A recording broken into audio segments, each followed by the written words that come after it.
Hey fight fans, this is Eddie Hearn exclusively for FightHub.tv.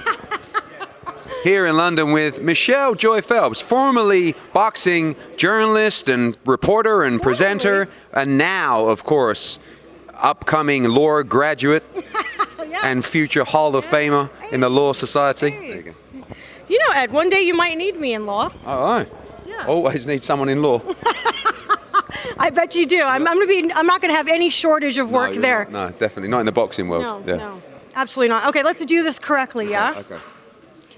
This is gonna be different. Okay. This is different. This is your first one? This is my first one. For Fight Hub? Yeah. Wow, it's quite emotional actually. I know, isn't it? It's a little. Okay, go on.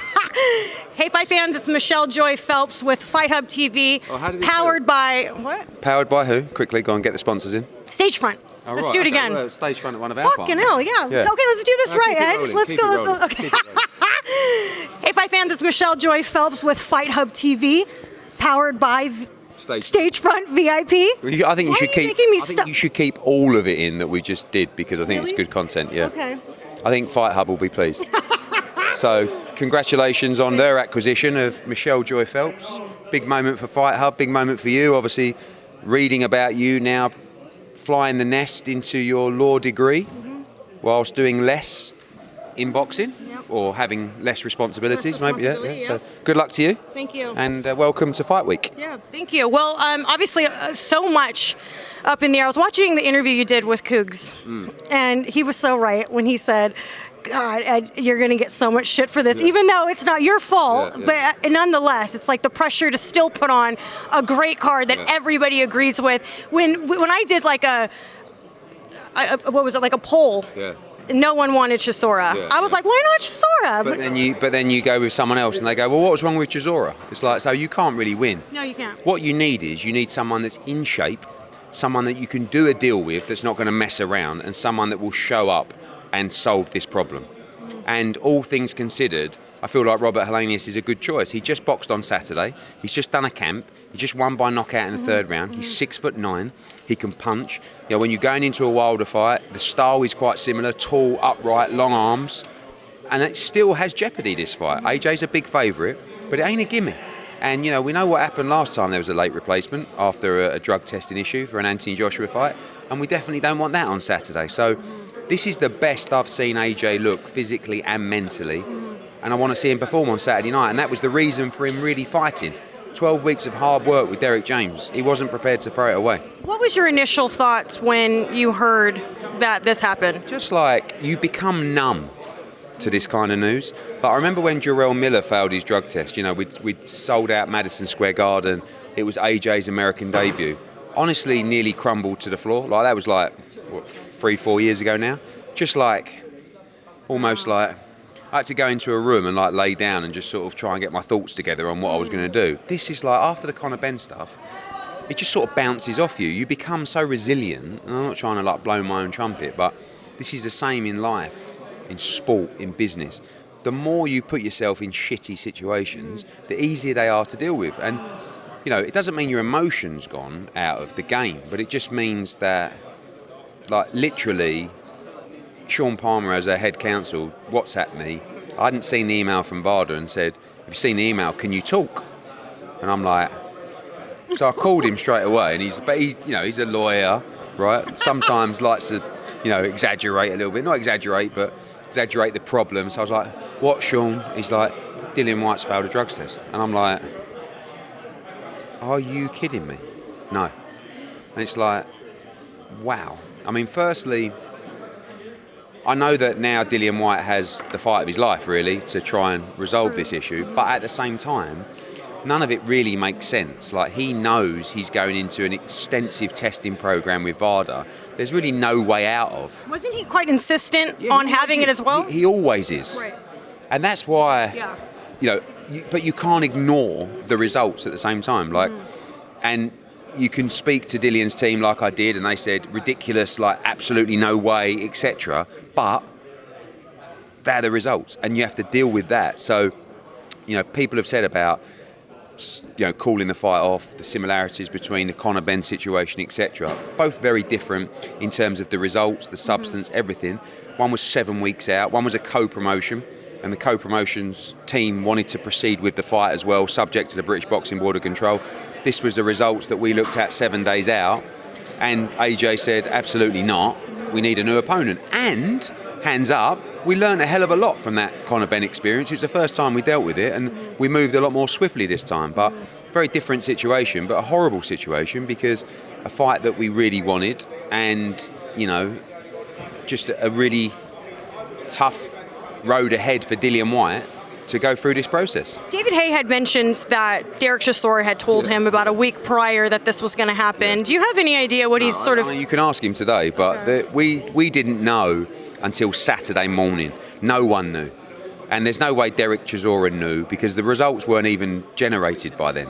But it's one of his comments, whether he had a feeling, whether he heard something or like whatever, who knows in boxing. But, you know, certainly there was no way he would know by that stage, or even the lab would know by that stage. So it wasn't a situation of the information came out later? Completely impossible. I mean, unless someone's given Derek Chisora the information and 10 days before we got the information. Completely impossible. I don't even think that the sample would have been tested when he even knew or says he knew. But he didn't say he knew. I think he just says, I think that Dillian Whyte's going to fail a drugs test and I'm going to come in and step in and fight Anthony Joshua. Have you heard from Dillian? No, I spoke to his team. You know, my immediate focus switches to AJ and to make sure he fights, or we need to find out what he wants to do. And that was my first question to him. What do you want to do? You had everybody throwing their name in the hat too. Everybody. But, you know, when they do that, 99% are impossible. You know, 50% are doing it for a bit of clout or hype. 45% want 3 times too much money. And Not enough time to get it done and over the line within a few days, right? It's like Andy Ruiz, you know, when he puts it out. You really think he's going to be reasonable with it? They all smell an opportunity to make a fortune at late notice. When you're taking the fight off pay-per-view and you're putting it on normal subscription, the money changes in the fight. Right. AJ's making much less in this fight than he was going to fight Dillian Whyte, but he wants to fight. So obviously the opponent, you know, has to set and fall within a certain budget as well, still making a lot of money. But when someone comes on and says, I want 5, 6 million and 10 million, like, they're just looking for an opportunity. And I also didn't want someone that isn't even in the gym. Do you know what I mean? Like, that's why I liked Helenius, because he's fit, he's just boxed, he's done 8 weeks camp, no excuses. So, you know, no one's ever going to be completely happy with a decision, but what people are happy about is, of course, is not on pay-per-view, and we've got a tremendous heavyweight card with some really good fights on it. The state of heavyweight boxing has actually been heavily criticized this year. It just seems like we're not getting some of the bigger fights over the line. Is there still talks that if Joshua should be successful this weekend, that you will move forward with the Deontay Wilder fight? That's the only thing we want. You know, representatives from Saudi Arabia will be flying in to try and make that deal.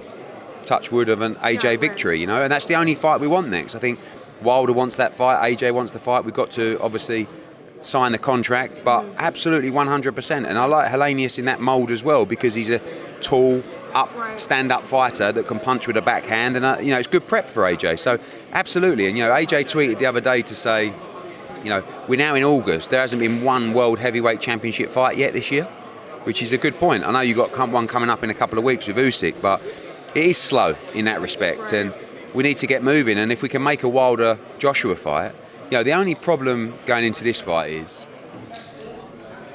for the Jarrell Miller fight, obviously he failed a drugs test. We got a late replacement, Andy Ruiz. The whole build-up to that fight was about AJ Wilder. Now all of a sudden, we're here again. Failed drugs test, replacement opponent. Oh my God, you're right. Deontay Wilder fight being negotiated. Do you know what I mean? So I'm just like, no, you know, but AJ, you know, would be coming off if he can be victorious on Saturday. 2 wins, Franklin and Helenius, he'd be back on track. And everything I'm seeing in camp, he's got to put it together in the ring. Fantastic with Derek James, mentally in a great place, really happy, and just wants to perform. And that's why he took the fight. I'm just curious what your thoughts are on Mike Tyson training Francis Ngannou for Tyson Fury. It's a circus, isn't it? So Mike Tyson's a legend of the sport. To throw him in with Francis Ngannou is just a good story. And, you know, people always want me to criticise that fight. And I'm not going to criticise it because it is what it is. It's disappointing for boxing that he's not fighting Usyk, but he's making a lot of money against a guy who's never boxed before. You all right, mate? And, you know, so I don't blame him for that. But we all know, you know, and Frank Warren doesn't like it when I say the fight with Usyk is so easy to make. Like, I've worked with Usyk for 5 fights. He's probably the easiest person to deal with. He desperately wants that fight. But, you know, anyway, yeah. But look, yeah, Fury and Ngannou, Mike Tyson link up. Yeah, I'm not sure it's going to help him too much on the night, but so it's a good story. Yeah, it is. Lastly, I would like to ask you just what your thoughts were on Errol Spence Jr.'s loss to Terence Crawford, and do you feel that a rematch between them at 154 would be any different? I mean, firstly, I think Terence Crawford, I said before, I thought he'd win the fight by stoppage. He's just an incredible talent. You know, I don't like it when people start saying Errol Spence looked old, he struggles at the weight, the car crash affected him, the retina tear affected him. Said he didn't look like the reality. Yeah, but the reality is, and I said in the build-up to that fight, those things will take their toll on you. Errol Spence has been making 147. I remember when he made it against Kell Brook. What was that? 5 years ago when he first won the title. He was tight on the weight then.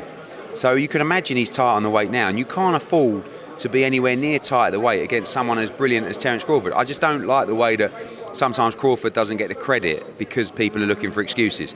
I think at 154, I think it might be a better weight for Errol Spence, but it won't be a different result. You know, would it also be a better weight for Terence? Maybe, but he's coming from 135. Like, he's just an exceptional fighter. The difference, and although Errol Spence has got a great mindset, Terence Crawford is a beast, yeah, mentally. And the one thing that actually pisses me off a little bit, that Terence Crawford is nowhere near the star that he should be.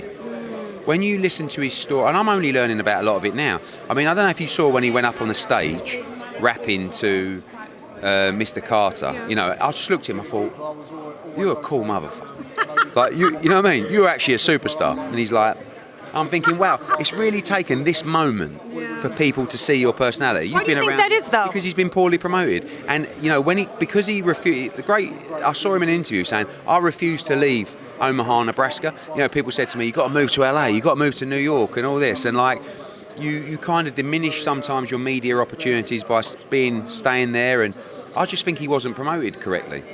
When you think he's a 2-time undisputed champion, like, he's American, he's got a great personality. And then, I think last night or the night before, I'm just scrolling through stuff and I see stuff about his mum, an interview with his mum, I don't know if you've seen it, where she talks about I used to pay boys $10 to try and beat him up. And the whole story is amazing, but it's never been told. And like, how do you build a fighter? How do you build a fighter's narrative if you're not telling the story? And it's not even hard to tell that story.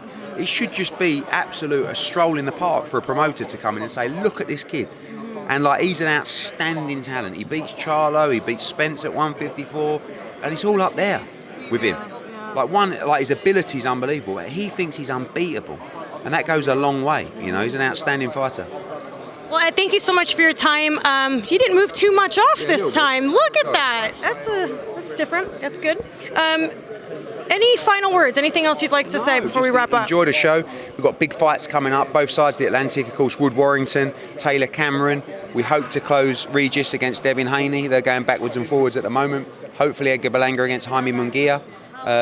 Big fights ahead, and looking forward to a huge night on Saturday. Well, I appreciate your time as always, and thank you for doing my first interview with Fight Hub TV. Thanks, Fight fans, and thanks, Fight Hub. Bye, Fight fans.